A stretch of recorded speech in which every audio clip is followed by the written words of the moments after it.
இன்றைக்கி என்ன ரெசிபி பண்ணலான்றதை பார்த்துருவோமா? இன்றைக்கி பார்த்திங்கன்னா சூப்பரான டேஸ்டியான கேரட் முட்டை பொரியல் எப்படி செய்யலான்றதை பார்த்துருவோமா?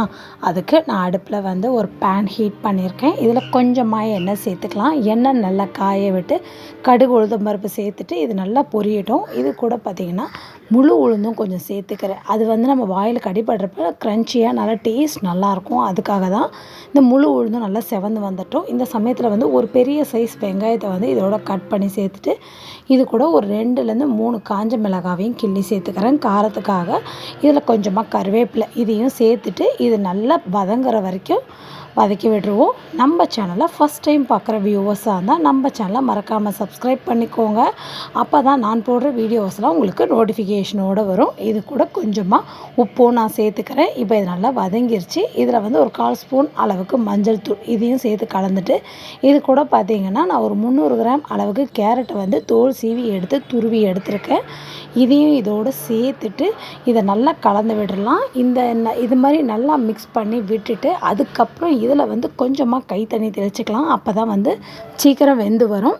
இப்போ இதை நல்லா மிக்ஸ் பண்ணிவிட்டு இதை மூடி போட்டு க்ளோஸ் பண்ணி லோ ஃப்ளேமில் கிட்டத்தட்ட ஒரு 3 நிமிஷம் போல் குக் ஆகட்டும். 1 நிமிஷத்துக்கு பிறகு எடுத்து விட்டு இதை நல்லா கலந்து விட்டுடலாம். மிக்ஸ் பண்ணி விட்டால் ஈவனாக நல்லா கலந்துடும். இது வந்து சைட் டிஷ்ஷாக கூட நீங்கள் யூஸ் பண்ணலாம். இல்லைனா பிள்ளைங்களுக்கு வந்து சாதத்தோட கிளறி வந்து லஞ்ச் பாக்ஸ் ரெசிபியாகவும் ட்ரை பண்ணலாம். ரொம்பவே இது ரொம்ப டேஸ்ட்டாக இருக்கும். இப்போ திரும்ப நான் மூடி போட்டு க்ளோஸ் பண்ணி இப்போ பாருங்கள் இது நல்லா வெந்துடுச்சு. இந்த சமயத்தில் இதை நல்லா இன்னொரு தடவை மிக்ஸ் பண்ணி விட்டுட்டு நடுவில் கொஞ்சம் கேப் விட்டு இதில் 1 ஸ்பூன் அளவுக்கு எண்ணெய் நான் இதில் முட்டை உடச்சி ஊற்ற போகிறனால இந்த ப்ராசஸ் பண்ணுறேன். இதில் கொஞ்சமாக தூள் உப்பும் சேர்த்துட்டு ஒரு முட்டையை உடச்சி ஊற்றி அதை லைட்டாக நடுவில் வந்து ஃபஸ்ட்டு வந்து மிக்ஸ் பண்ணி விட்டுட்டு அதுக்கப்புறம் எல்லாமே சேர்த்து மிக்ஸ் பண்ணிக்கலாம்.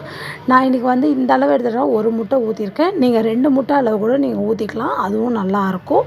இப்போ இதை கலந்து விட்டுற வேண்டியது தான்.